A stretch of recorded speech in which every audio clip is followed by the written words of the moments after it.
Hi guys, and welcome back to another episode of Non-League 2 Premier League here with Bath City. We're coming up here to the last game of the season against Maidstone. We have secured the playoffs, as I said before, but this win could be really important. It will jump us up above Maidstone in the league, and it will just be good to get that good run coming into the last game of the season. We have not lost for the past 7 games here, and I'm pretty sure that's since I've changed my tactics up. We've gone on a brilliant streak here after being a bit up and down for the 10 weeks or so before that. You will see I received this email today. Now I have an under 18 squad. They're playing, but Andre West, who is one of our most promising under 18s, has badly fractured his ribs and is out for 6 to 8 weeks, which is disappointing because I did briefly go over our under 18 squad here. Looking at the potential, there's Andre West there, one of the best 5 from this what's being deemed as a golden generation, and he's already injured 6 to 8 weeks. Good that's came at the end of the season because he won't miss too much football.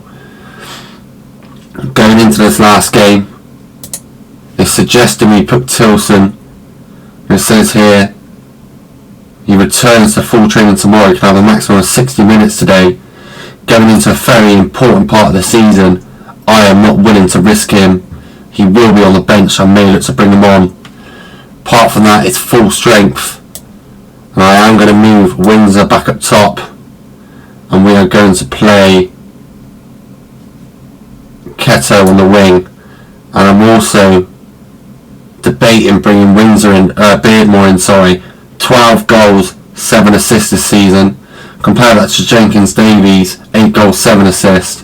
Beardmore I think scored 3 in the last 5 games. Saved us the past few games as well in tight games. He's nicked a goal. I got an assist late on, but I will keep him as some form of super sub for now and see what happens. I signed 2 loanees in to go up front, but they're being replaced, and Windsor's going to take his place back up there again today. I think Mokavor is a good late sub to bring on. Big striker, can hold up the ball, etc. And Sinner is quite good, but he can play a couple of positions. Windsor was our top goal scorer earlier on in the season. I'm not actually sure who it is currently, but hopefully Windsor can keep up those goal scoring ways he had before I pushed him out wide. You'll see once again a Bath side, since we changed the formation, struggling to keep the ball, but are quite good at making chances and are really good at defending. We don't concede many, and that's a good tackle right at the pitch by Rains to Jenkins Davies. He almost loses it but manages to get it to Keto. That ball into Jenkins Davies, and Jenkins Davies, knowing that Beardmore's breathing down his neck for a starting spot, grabs that goal 10 minutes in against Maidstone. Like I said, a win here does take us up to 3rd, and this is a brilliant start. That's a good ball by Keto. The Maidstone defender overcommitted, left that gap for Jenkins Davies in behind, and he slots that in the back of the net 10 minutes in on his left foot. And Maidstone are creating chances themselves by the looks of the start and having a lot of the ball, so this is going to be a close fought tight game, but it's exactly what you expect by a team in 3rd and 4th in the league. Both want a good run as they head in towards the playoff matches, but that's poor from Keto to lose the ball there. A ball over the top, manages to flick it on, and that is a very big miss there by the Maidstone player. Moore, their only striker on the pitch, misses from 6 yards out there. And will they live to regret that? They may not. Looking at these stats, Maidstone definitely are putting the pressure on us, but we're more than happy to soak this up. And as I said, the plan to catch them on the counter-attack hopefully works out for us. Or will Maidstone make something of this sustained pressure? It's good to see my lineup's pretty much the same as it was when I started this save with Bath. Only one new player starting in the lineup, which is Keto there out on the left. Everyone else was here when I took over. And like I said, I won't overhaul this squad even at the start of next year That's not what I want to do to this club. I want to build up bonds with the team, have a strong spine for the squad. That's a ball to Windsor, and he gets that round the keeper from a tight angle. And that was a good ball through from Danny Greenslade. Windsor, somehow, the defender messes up, that ball bounces through, a quick touch, the keeper's caught off guard, and the ball's easily around him. But apologies, as I was saying, I don't want to overhaul the whole squad every single year. I do want to have a slow build, a realistic build. That's what I like to do, that's what I aim for. It feels pointless to me to take over a team if we do get promotion and sign 11 new players, because that's, well, I say that's not what happens in real life. It may be what happens in real life, but it won't be happening on this save, and that's better than making a mistake. He doesn't often make many of those, grabbing himself a yellow card. Creeping into the extra time of the first half here, Bath 2-0 up, and we look decent for it, but Maidstone look like they're having a poor day up top, and it does look like, especially more at front, aren't having the best game, and they've had plenty of chances. We are doing really, keep going. A big win here, good momentum going into the playoffs, and we will hop up to third in the league as it stands. 5 minutes into the second half, nothing of note happening so far. And we've been on an unbelievable run heading towards playoffs, which means one of two things. We're going to flop and get absolutely destroyed in the playoffs, or we're going to be a force to be reckoned with, and I really hope it's the latter. The team really started to link up the later we got into the season, playing much better together, understanding the tactics more and doing more with the ball. First sub here, going to have to be Alves. Now I'm going to bring Ash out on that right.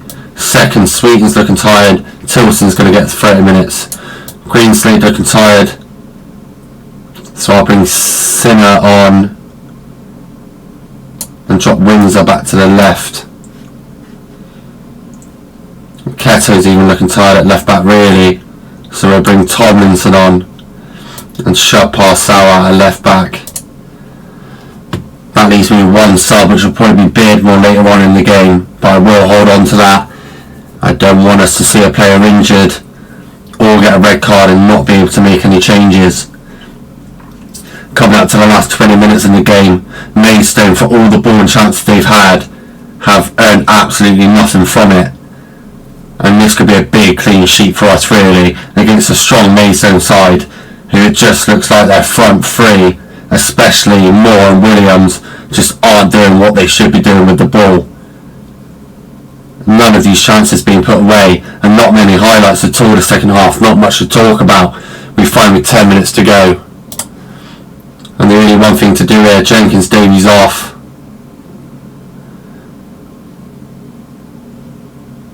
Did I bring Beard? Oh, there's Beardmore, sorry, ignore me, I couldn't see his name then. Beardmore on for the last 5 minutes. What difference can he make? Will he get another goal or assist in this game? He scored in 3 out of the last 5 before today. Can he make it 4 out of the last 6 in this game with only 5 minutes to show, plus 3 minutes at a time? This second half's gone fire and absolutely nothing to talk about. And there's the full-time whistle, with potentially the most boring second half I've ever seen in my life. Absolutely no highlights at all, I don't think, that second half really. And you'll see, it looks like Tonbridge are relegated with Hemel. We look at the league now on the last day. Bath City, we overtake Maidstone thanks to our absolutely brilliant goal difference. Once again, only beaten by Dagenham and Redbridge, and they struggled these last 5 games. The only win they got were against Western, who I think were already relegated by the time they played. And you'll see, Dagenham and Redbridge champs, with Totton, Bath City, Maidstone, Dover, Torquay and Horsham in the playoffs. Torquay losing their last game of the season, Dover losing their last game of the season, Maidstone losing the last 2 games of their season, Totton on an unbelievable run, Bath on a good run, and even Horsham winning their last 2 of the season. to secure their places in the playoffs.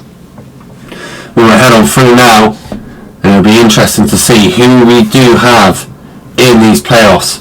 I can see there the semi-final draw has been made, and I look to see who we will be playing in our playoff semi-finals.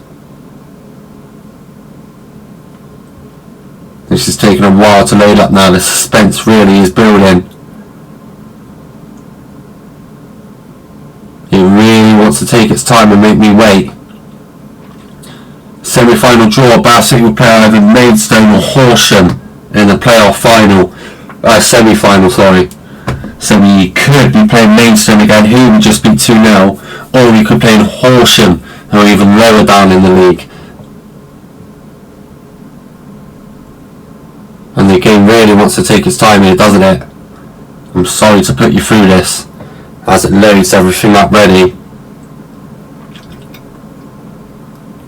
Horsham and Maidstone, I think we struggled in both games against Horsham this season, so my preference out of that game actually is probably Maidstone. Wilson breaks goal scoring record. Scott Wilson out on loan, 17 goals for Whiston-super-Mare this season, which is a team record. And he was part of a team that's got relegated, and he looks like he's the only one who's scoring for him. But you'll see, playoff first round, Dover, Torquay, Maidstone, Horsham. Whoever wins at Maidstone and Horsham is who we will be playing, and we will find that out in the next episode. If you did enjoy, please do leave a like, please do subscribe, and I will catch you next time. Thank you and bye bye.